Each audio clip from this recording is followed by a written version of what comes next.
Shalom uvracha. It's a pleasure to always be able to share divrei Torah and divrei chizuk together. So, just to recap and summarize what we have learned last shiur, we identified and restructured the definition of humility. We discussed that humility has 3 steps to it. Step number 1 is the importance to understand the honesty and the reality of our capacities and our abilities in life. To know what we're capable of doing versus what we're not capable of doing. Own and be proud of what we're capable of our blessings, of our capacities, and yet refrain ourselves from engaging when we don't know, and embrace knowledge and information and wisdom when we need to gain it. That's number 1, step number 1. Number 2, we address what the Rambam Maimonides teaches us on humility, or the way to be able to work on humility, which is the assessment of a positive outcome of our efforts. When a person does something great, he has to be careful not to let that greatness, that positive outcome, get to his ego and awake his ego to create egocentrism, arrogance, and over pride and overconfidence. And the third layer to humility, and that is the definition of humility according to the Maharal of Prague, it is the ability to master our traits, our wiring system, to a level where we become totally free and get to a level of simplicity that allows us to adapt to every situation, understand every person in order to make a positive and proper assessment of a situation, and really be positive and be constructive and helpful, and not, on the other end, God forbid, be judgmental or any bad traits that can deteriorate our relationship or hurt any efforts that we do. And we address also the importance of the anava, the importance of humility, and how this is the way to do the tikkun, to do the reparation of the Churban Habayit, the destruction of the Beit HaMikdash, of the temple. But the obvious question we need to ask ourselves, and the challenge everyone is facing when we try to become humble and we try to work on that simplicity of our nefesh, of our soul, of our essence, and not be imprisoned by definite or specific traits that impose a certain reaction in a situation. And we need to understand how come it's so difficult. How come we think that our wiring system is so stiff that it is hard to rise and to elevate ourselves to a level of simplicity? Well, in order to understand that, we need to know that there is a pasuk, a verse, or in the prayers that we say in Arvit, we say after the Kriyat Shema, "Ve'emunah kol zot v'kayam alenu, ki hu Hashem Elokeinu v'anachnu Yisrael amo." We have full belief, full emunah, full trust in Hashem, in God, but we have also a full trust and full belief that our responsibility is Anachnu Israel Amo, that we are the people the people of Israel, we are responsible to portray and behave to the level of what is called Israel. And we need to understand that. So, as we know, Israel is referred to Yaakov Avinu. Yaakov was called Israel after he was challenged by the angel of Esav and was able to overcome that fight. Then Hashem gave him the title of Israel, Ki sarita im Elokim ve'Elokim v'tuchal. You were able to overcome the challenge of the angels and the challenges of men. And because of that, now you have this title that is called Israel. Now, Yaakov Avinu was the hybrid, the perfect harmony between Avraham and Yitzchak, his father and his grandfather. On the other end, Esav, his brother, when he saw that Yaakov was able to create this perfect harmony between Yitzchak, between the values of his father Yitzchak and the values of his grandfather Avraham, he chose him also to create this type of hybrid. So he was also the son of Yitzchak, but what he did in order to merge the values of Avraham, he went and married the daughter, one of the daughters of Ishmael, which is the son of Avraham Avinu, and like that he was able to emulate, if you will, the values of Avraham and the values of Yitzchak. However, as we know, there is clash in the two essences, one that is called Israel versus the one that is called Esav. Now, in order to understand that a little bit better, we need to know that there's a rule of thumb. There is a phenomenon in creation that is very puzzling, yet very amazing. If we pay attention, our Chachamim, our rabbis teach us that the revelation in nature comes always first with the klipa, with the superficiality, and only then can we get to the pnimiyut, can we get to the real essence of something. There is always the negativity first, or the hardship, or the chosher, the darkness, and only after can come the benefits, can come the reward, can come the blessing, can come the abundance. And throughout creation, we see that all the time. In the Torah, it says, Vayhi erev, vayhi boker. So comes first the erev, first the night comes, and then comes the day. The pasuk, the verse in the Torah. The same thing we see. We have the days, we have the 6 days, and only comes the Shabbat, the beracha of the Shabbat. The creation is created, and only at the end, man, which is called the Chalat Shel Olam, which is the purpose of the creation, comes last. The same thing is with the fruit. If you see how the fruit grows, first thing that comes out is the klipa, is the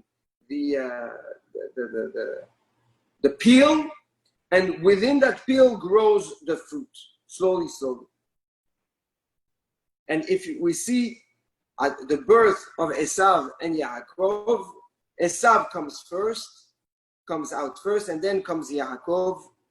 And here, our Torah is coming to teach us, and this is a rule of thumb in every situation, in every endeavor that a person will do.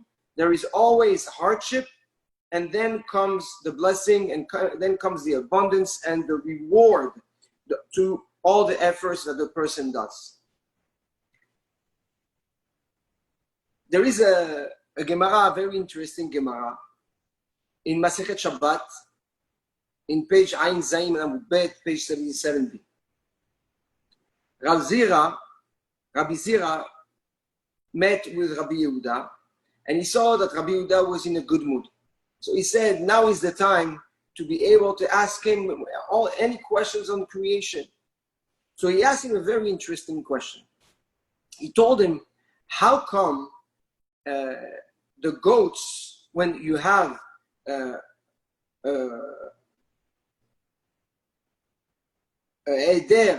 right, a regrouping of animals, right?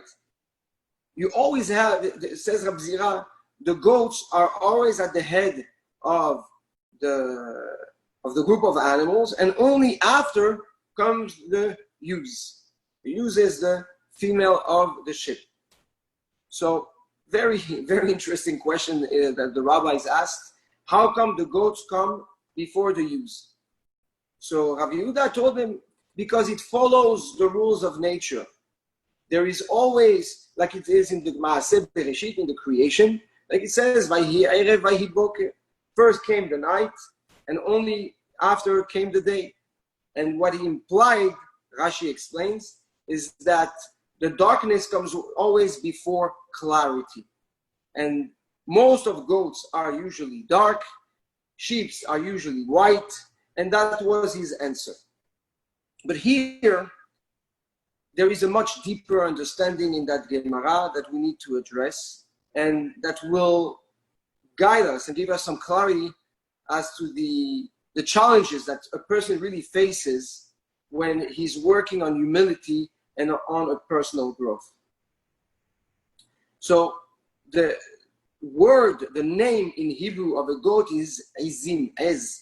Ez is called a goat in Hebrew. Our rabbis tell us that the real question is that was asked to Rav Yehuda is, how come humanity is always arrogant, has always an arrogant outcome? But only once a person works on himself and really gets to understand who he is and his true essence, can he become he can become a sheep, he can become an animal that is soft, an animal that is pure, that is white, that is peaceful.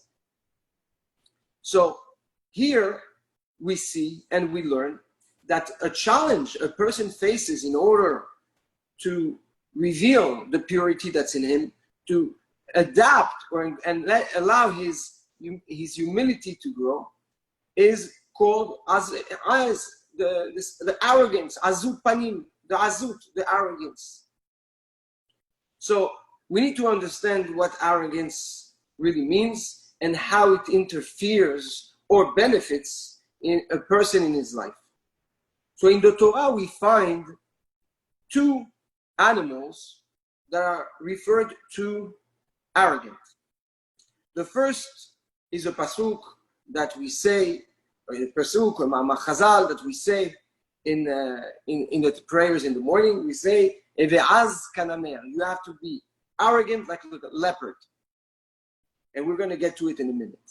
Yet in Yeshayahu, if I'm not mistaken, in Perek Nunvav, Yeshayahu says, Kelavim azen nefesh. The dogs have an essence that is arrogant. And we're going to understand the difference between the two. So the tool on this memra of Eve'az kanamer, he explains that what does it mean we have to be arrogant like a leopard? He says, Az kanamer ve'omer eno bosh ve'eno nif'al. He says you have to be strong and self-confident to the level where you're not wavering, and nobody can really move you or force you or peer pressure influence you because you're doing something right, or belittle you. The social pressure that everybody's exposed to. Says the pasuk, says the tool. What our chachamim are teaching us is that there is a nature in every one of us that demands self-respect, the ability to be proud of yourself to the point where you can support emotionally your actions and be proud of it and stand by it. This is Eve'az kanamer. The power to stand for what you believe, for what is right, and not waver and not be under any pressure to deviate and change the course of your path of growth just because you are under any type of influence. However, the Gemara tells us about dogs something interesting. It says that the doors of houses are made for everyone except for the dogs. What does that mean? So the rabbis comment on that Gemara and teach us that the dog always finds his way into a house. The dog doesn't care about boundaries, about limitations, about rules, about respect. The dog basically has this arrogance, this chutzpah, to be able to infringe every rules, every limitations, every values that are set in humanity. So if we put the two types of arrogance, if you will, in perspective, you have the inner essence of what is called azut, the azut, right? This arrogance of the leopard that cannot really be defined as arrogance, but as self-esteem and the strength to stand still, firm in what you believe, in what you think is right. This essence, we all have it. However, it is usually distorted, changed, contaminated by the ego of a person and becomes a nature that is the azut, that is the arrogance of the dog. The inner essence of the strength of this power of self-confidence is what allow people, a person, to create and define, on one hand, self-respect, but also the respect of nature, the respect of people, the respect of values, the respect of beliefs, the respect of everything that's the entire ecosystem we live in. When a person has that self-confidence, when a person is healthy with himself, so he will know how to gain respect by respecting others. Our rabbi tells you know who is the person that is respected is the person that knows how to respect others.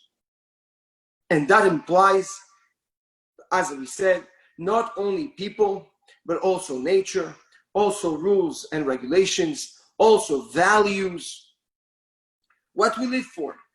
And when a person has the strength, nothing can move him.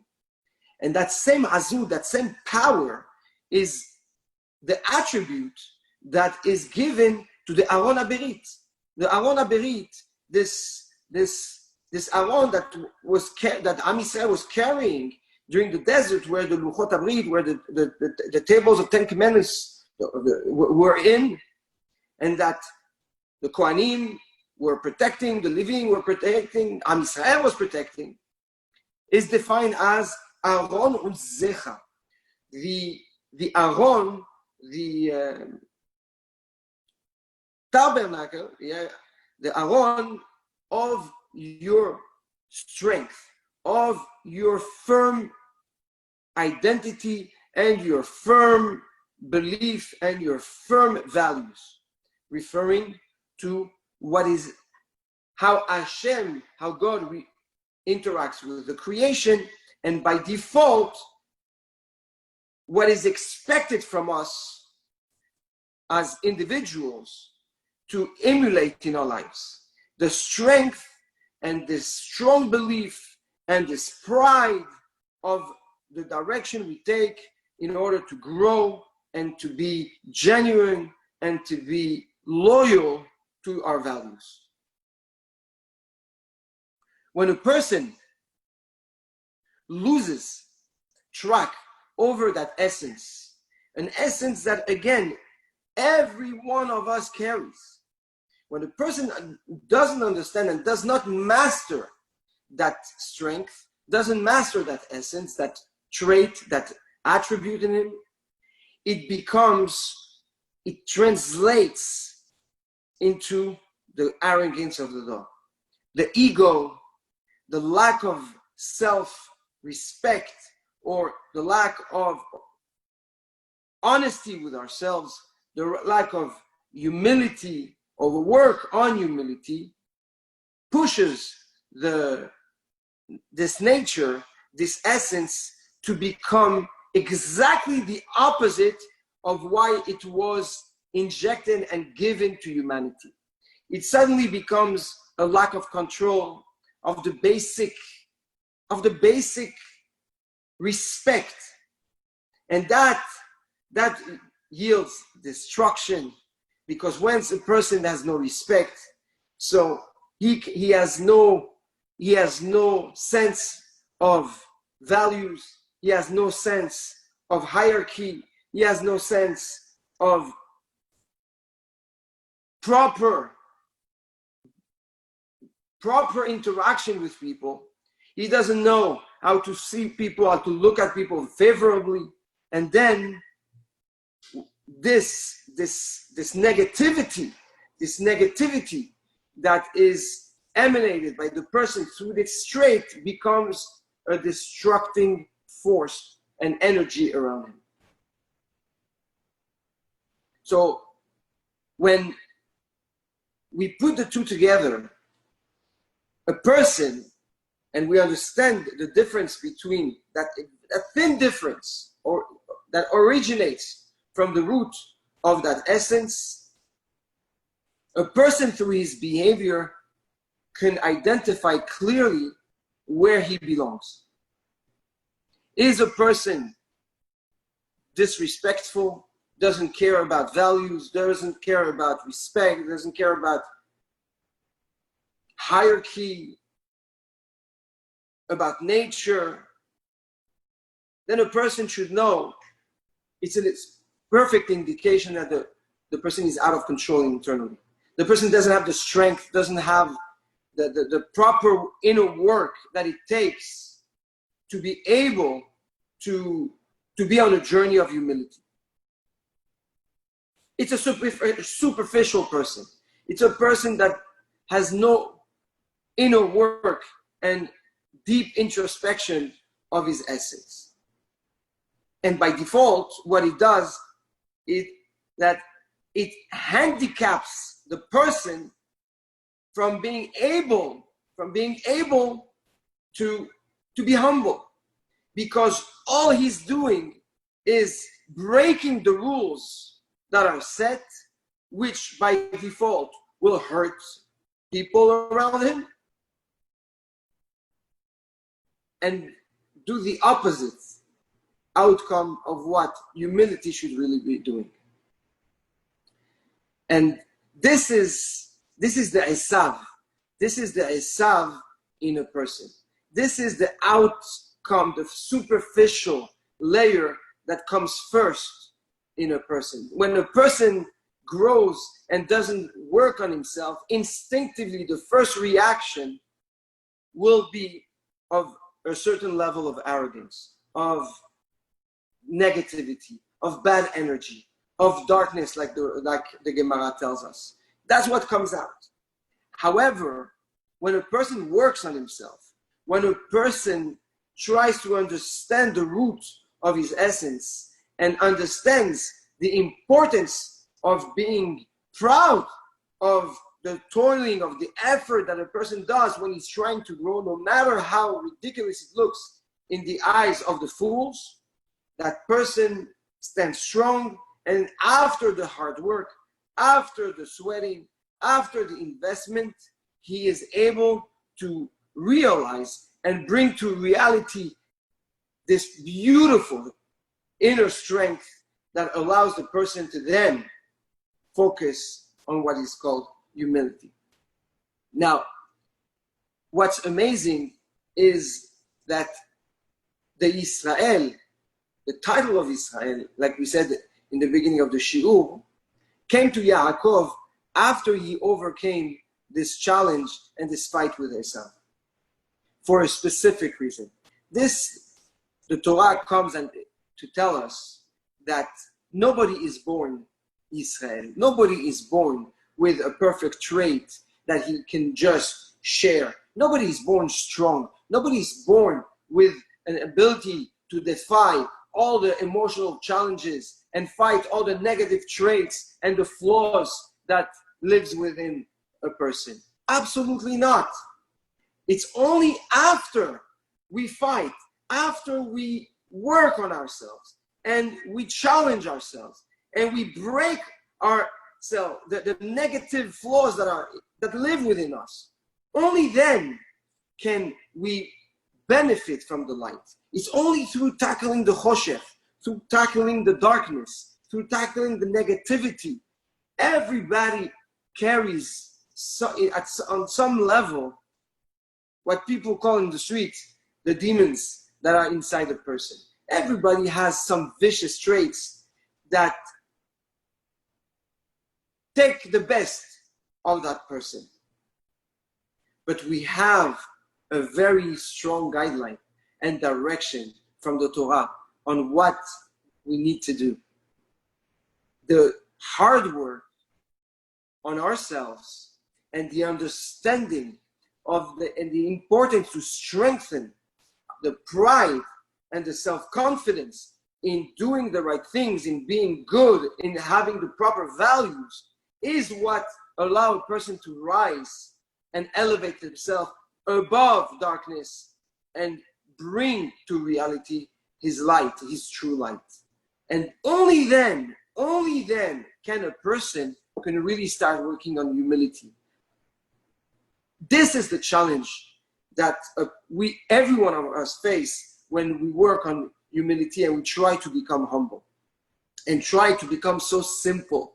This simplicity, this agility that a person needs to have in order to be able to understand a situation from every angle, understand people, and not be so judgmental and radical. Rabotai, it's our obligation during these days, during these 3 weeks, not to be scared or confused or discouraged by what we think seems to be the reality on the street.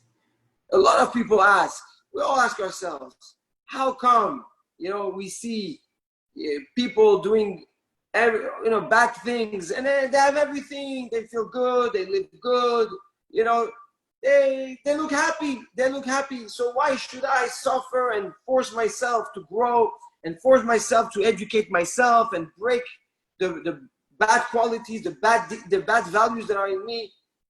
When anyways, here you see people are crooked, or they have bad behavior, or they act like thieves or with immorality, and yet they seem happy.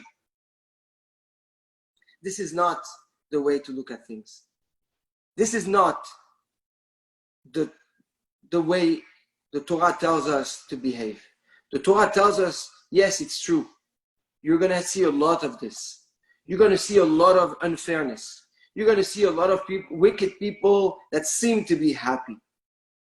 But don't fall for it. Don't fall for that optical illusion.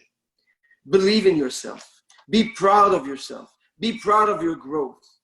Because this backbone, this skeleton that you give, this structure that you create to your personality and to your avodah and to your growth as a person is the key to the biggest and the most valuable trait a man can have and acquire in his life, the humility.